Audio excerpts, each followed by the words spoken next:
হামজার পর শেকড়ের টানে কানাডা থেকে বাংলাদেশে পা রেখেছিলেন সমিত সোম। বিশ্বের বিভিন্ন প্রান্তে ছড়িয়ে থাকা এই প্রতিভাবান ফুটবলাররা যোগ দেয় নতুন দিগন্তের সূচনা হয়েছিল দেশের ফুটবলে। ঝিমিয়ে পড়া ফুটবলে ফিরেছিল নতুন প্রাণের সঞ্চার। বাংলাদেশে আসার আগে কানাডা জাতীয় দলের হয়ে সমিত সোম দুটি আন্তর্জাতিক ম্যাচও খেলেছিলেন। বাংলাদেশ জাতীয় দলে যোগ দেওয়ার পর তিনি হয়ে ওঠেন মাঝ মাঠের নির্ভরতার প্রতীক। এশিয়ান কাপের মূল পর্বে হংকংয়ের বিপক্ষে ম্যাচে লাল সবুজের জার্সিতে প্রথম গোলে দেখা পেয়েছিলেন সমিত।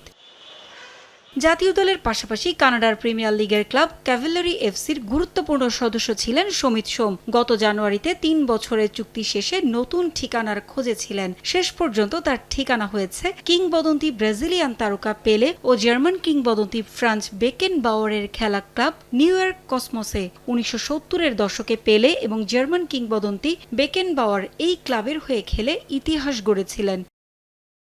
বর্তমানে যুক্তরাষ্ট্রের ফুটবলের তৃতীয় স্তরে খেলছে নিউ ইয়র্ক কসমস। ক্লাবটির অফিসিয়াল ফেসবুক ভেরিফাইড পোস্টে বলা হয়, কসমসে স্বাগত সমিত সোম। বাংলাদেশের ফুটবলার সমিত সোম এখন অফিসিয়ালি কসমসের সদস্য।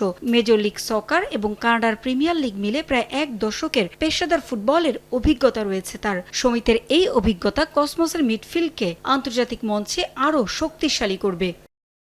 সামাজিক যোগাযোগ মাধ্যমে একটি ভিডিও পোস্ট করে নিজের উচ্ছ্বাস প্রকাশ করেছেন সমিত সোম। এই ক্লাবের হয়ে নিজেকে মেলে ধরার প্রত্যাশা তার।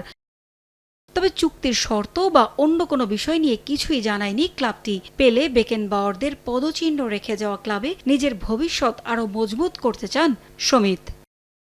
পারভিন আক্তার, সময় সংবাদ।